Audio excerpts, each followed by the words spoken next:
All right, folks, and welcome back to Procreate. So in earlier lessons, we were talking about masking using different mask layers. We talked about freehand and automatic selection. I want to show you how to use a layer of line art to be your mask layer for different selections. So this is a little bit of an advanced concept, and if you haven't completed the lessons on automatic selection and manual selection, you might go back and review those if you get lost. All right, so let's grab our inking technical pen. Let's make this black. Okay, we're going to then go through and make a 4-square box. Okay, something that looks exactly like this. Now, let's go up here. Let's add a layer. But now, where the layer is, what we're calling layer 1, let's click on it and call this the reference layer. Now, you're asking, what does that mean? Okay, so let's say I want to color one of these boxes in blue. What I can do is I can create this layer, and I'm going to rename it. I'm just going to call it blue. And because I called layer 1 the reference layer, watch what happens when I select. Automatic select, tap on the screen, that square turns blue. But you'll notice there is no square on that layer. It's pulling the reference layer from below, and it's saying what Jeremy wants to do is consider layer 1 to be where all of the information is stored. Now I can go through and fill it with blue. I'm just going to flood fill it, and we're good to go. Now I can take a look. Let's go ahead and use the same layer. Let's go ahead and select automatic.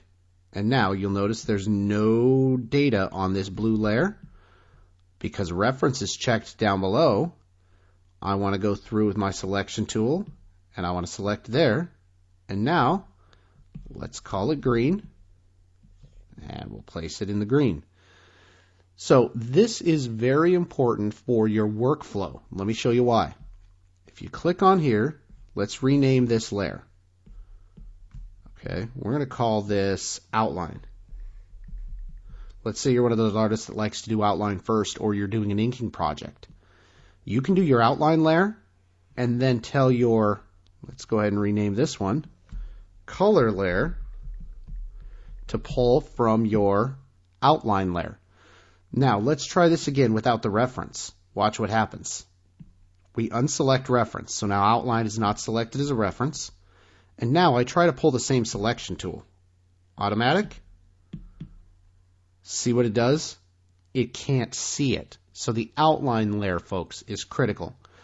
Reference here, identifying it as a reference layer, allows you to use that layer as a selection mask for the layers on top of it. So even if I had another layer, let's go ahead and move this over.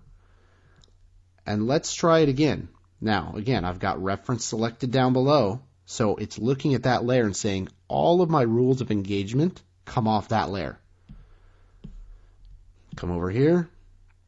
Let's select, make sure automatic selection is on, and tap. And because the reference layer is selected, now I am able to flood fill this thing. All right, so that's the power of the reference layer. In terms of practical workflow, if you are good at what you do and you like to, say, do the outlines first, maybe that's your method after your sketch, if you get a good solid outline, you can then use it as a reference layer to call cadence on the entire rest of your inking and coloring process. We're going to use this when we sketch a character. We're going to use this when we work on the cherry blossom. We're going to work on every program. Every project that we use, this is going to have an impact on. Reference layer is one of my favorite tools in the Procreate toolbox. All right, folks, hope this helped. Let's go ahead and get into some projects here coming up, and we'll use this.